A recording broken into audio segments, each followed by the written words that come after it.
एक नौजवान लड़की सी, माँ प्यो शादी करन लगा, अपने अब्बू नूं बिठा लिया, अपनी अम्मी नूं बिठा लिया। माँ जी मेरी शादी करो, जरूर करो, निकाह करो, मैं जवान हाँ, ठीक है, मेरी शरत एक के ऐ अम्मी जान अबू जान जिथे तुहाडा दिल करे मेरा निकाह कर देवो, लेकिन एक शरत की बिना ते मैं निकाह करवावांगी। जी पुत्र की है? फरमान लगी बेटी अर्ज कर दी है अबू जी अम्मी जी मेरा निकाह ऐसे मर्द ना करे जे जिहड़ा मैनूं शरी पर्दे दे अंदर रख सके, जिहड़ा बेपर्दे अंदर रखे, मेरा निकाह ना करे जे। गरीब होए मैं गुरबत बर्दाश्त कर लवांगी, लेकिन अम्मी जान अबू जान ए चंद साला दी जवानी कल क़यामत वाले दिन मैं जहन्नम दी अग बर्दाश्त नहीं कर सकती, जहन्नम दे अंगारे अपने जिस्म ते बर्दाश्त नहीं कर सकती। अबू जान अम्मी जान निकाह ऐसे मर्द दे नाल करया जे, एक मर्द, दूसरा, तीसरा, चौथा, पंजवां, आखिरकार ऐसा बंदे ने, ऐसे नौजवान ने हिम्मत की है कि मैं शरी पर्दा करवावांगा।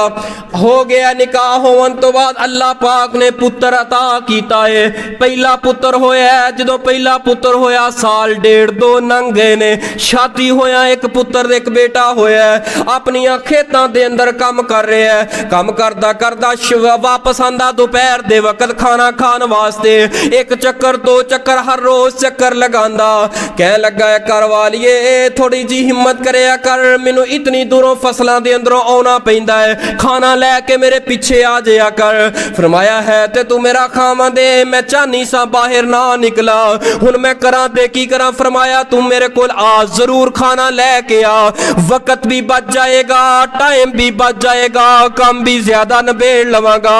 जदों इतनी बात की है और असी निकाह दे अंदर सी, क्योंकि अर्रिजालु कव्वामून अलन निसा, मर्द हाकम है औरतां दे ऊपर। इन्हें हिम्मत की है, ऐसे हिम्मत दे अंदर तुर पई है, खाना लैके जांदी है हर रोज। अल्लाह पाक ने ऐसे दुरानिया दे अंदर दूसरा पुत्र भी अता कर दिता है। जदों दूसरा पुत्र भी हो गया, दूसरा भी बड़ा हो गया, तीसरे दी अल्लाह पाक ने सुन लई है, बेटी बेटे दी उम्मीद लगी है। खामद कह लगा हुण बच्चे जवान हो रहे ने, अल्लाह ने दो पुत्र दे दिते ने, अल्लाह ने अगे भी उम्मीद लगाई है। इंज करया कर, थोड़ी जी हिम्मत करके मेरे नाल हाथ बढ़ा दिया कर, हिम्मत करया कर, गोडी करा दिया कर, काम करा दिया कर, सारा कुछ कर दी जे इन्ना कुछ कर लिया। हाथा के होया कि गोडियां करदी करदी माहौल दे अंदर मिल गई, रच गई, पर्दा उतर गया। पर्दा जदों उतरिया, तीसरा पुत्र भी बेपर्दगी दे अंदर हो गया। ऐसे हालात अंदर जदों तीसरा बेटा होया, एक दिन एक खामद घर अंदर बैठा आंदा अल्लाह दिए बंदिए की होया, पर्दे अंदर की होया, ना पर्दगी दे अंदर।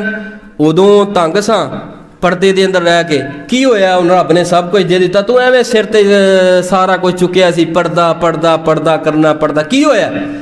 बड़ी समझदार औरत, आखरत दी फिक्र इस औरत दे दिलो दिमाग दे अंदर रची हुई सी। इस औरत ने जड़ा जवाब दिता है, अल्लाह दी कसम आबे सर दे नाल लिखन दे काबले फिर भी अकदा नहीं हुंदा।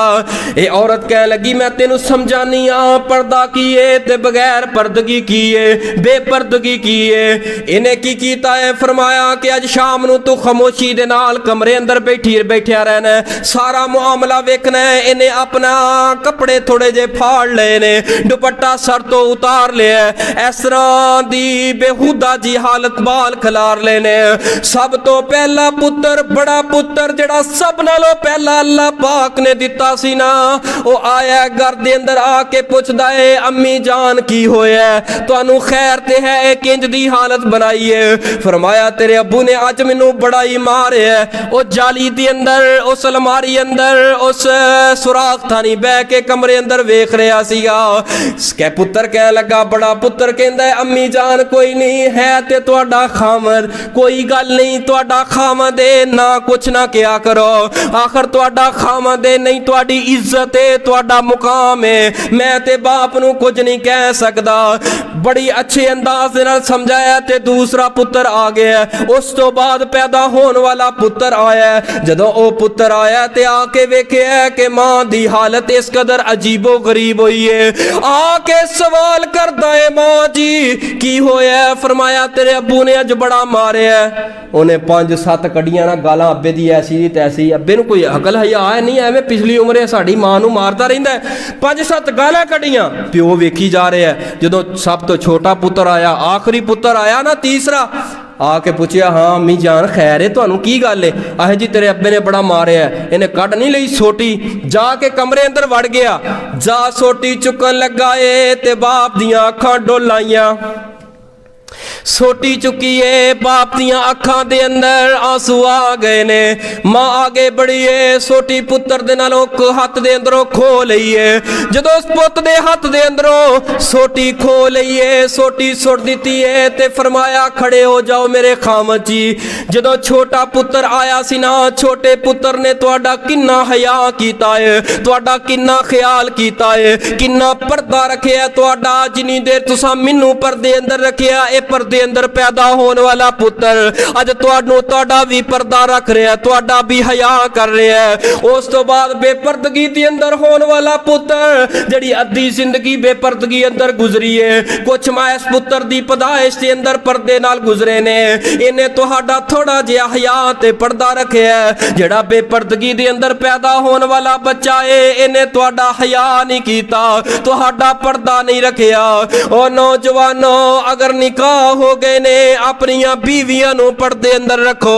अल्लाह दी कसमें पर्दे अंदर पैदा होने वाला बच्चा मां दा हया करदा है, बाप दा हया करदा है। पर्दे अंदर पैदा होने वाला बच्चा कदी नहीं कहंदा अम्मी जान मैं इत्थे निकाह नहीं करना बल्कि उत्थे करना है। पर्दे अंदर पैदा होने वाला बच्चा कदी कोर्ट मैरिज नहीं जे करेगा, कदी बाप नू नहीं रवाएगा, कदी मां नू नहीं रवाएगा, क्योंकि जड़ा शरीयत दी हदूद दे अंदर रख के जिस बच्चे दी परवरिश की जाए, अल्लाह जुल जलाल दी कसमें अल्लाह कर दे अंदर रौनक लगा देंदा है।